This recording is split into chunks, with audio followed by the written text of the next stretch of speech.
Hi friends, আজি মই আপোনালোকৰ লগত শ্বেয়াৰ কৰিম ফ্ৰাই মটন ফ্ৰাই যিটো বেংগলীত মটন কষা বুলিও কয় আৰু এইটো মোৰ খুবেই প্ৰিয় হয়। তো ইয়াতে 1 কেজি মটন লৈছোঁ, মটনৰ পিচকেইটা ডাঙৰ সাইজত লৈছোঁ। তো মটন কষা বা ফ্ৰাই মটন বনাবলৈ কি লাগিব চাই লওঁ। ইয়াতে মই লৈছোঁ পিঁয়াজ, 2টা ডাঙৰ সাইজৰ পিঁয়াজ লৈছোঁ, আদা লৈছোঁ কেঁচা পকা জলকীয়া, নহৰু ডাঙৰ সাইজৰ এটা লৈছোঁ। এইখিনি গোটেইখিনি মই একেলগে পেষ্ট কৰি ল'ম।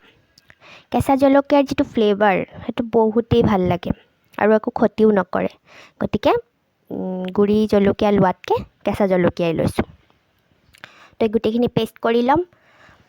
ইয়াতে মাংসত মই এতিয়া এটা এটাকৈ উপকৰণ এড কৰি যাম। হালধি দিলোঁ, এতিয়া দিম কাশ্মীৰী লাল মিৰ্চটো মই অকল কালাৰৰ কাৰণে দিছোঁ, কাৰণ জ্বলাৰ কাৰণেতো কেঁচা জলকীয়া ইউজ কৰিছোঁৱে, গতিকে এইটোত জ্বলা নাই, কালাৰ হ'বলৈ দিছোঁ। আৰু দিছোঁ জিৰা পৰিমাণতকৈ কম দিম, কাৰণ মই মটন মছলা ইউজ কৰিম, তাতেতো গোটেইখিনি থাকিবই। মটন মছলা দি লৈছোঁ আৰু দিম নিমখ, পৰিমাণ মতে নিমখ। মই ইয়াতে আলুও এড কৰিম, পিছত এড কৰিম, তো সেই হিচাপত নিমখ দি লৈছোঁ।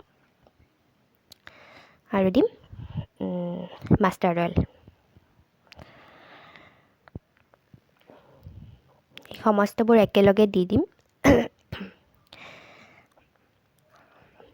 এতিয়া যিখিনি পেষ্ট কৰি থৈছিলোঁ পিঁয়াজ, আদা, জলকীয়া, সেইখিনি পেষ্টখিনি দি দিম।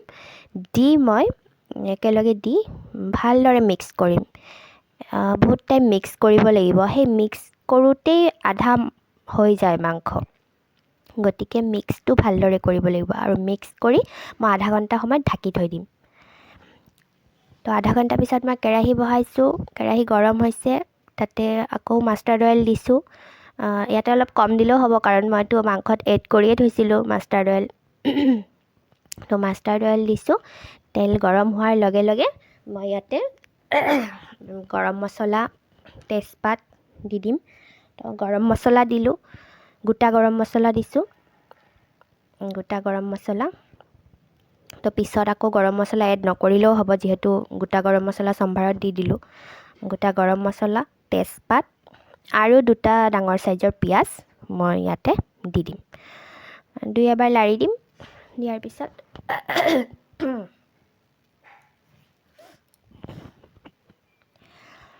এনেকৈ 2 এবাৰ লাৰি মেৰিনেট কৰা যিখিনি মাংস আছে মটনখিনি, সেইখিনি ঢালি দিম।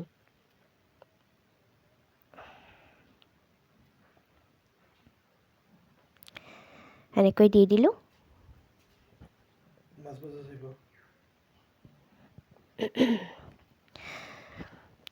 2 এবাৰ লাৰিব লাগিব।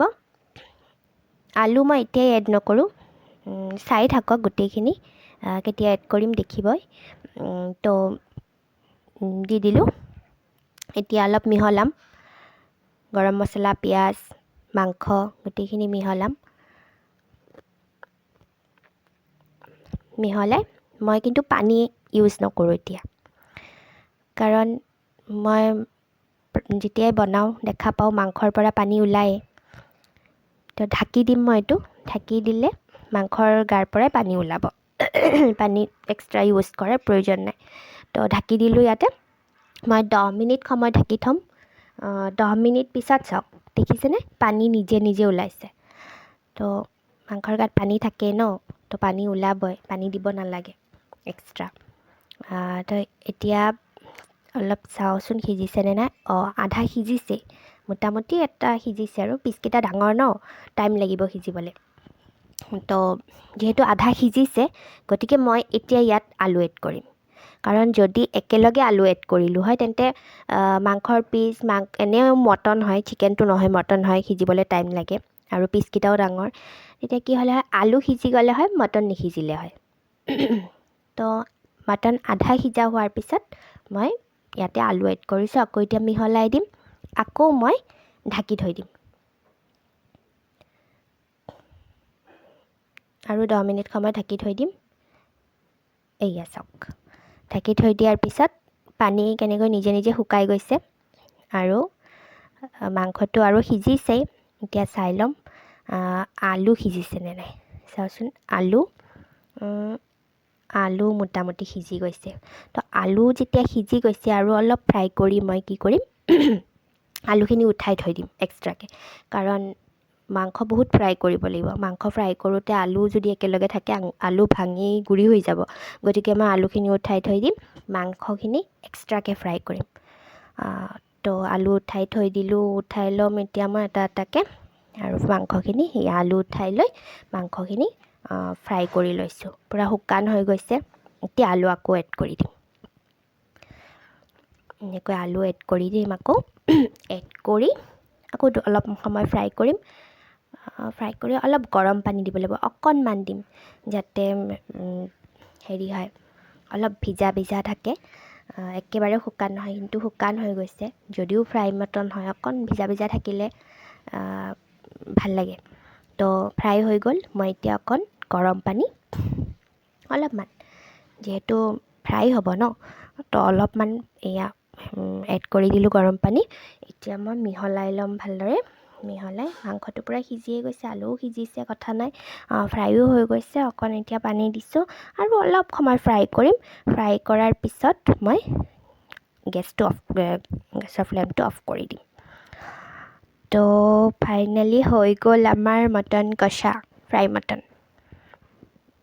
কেনেকুৱা লাগিল আপোনালোকে জনাব কমেণ্ট কৰি।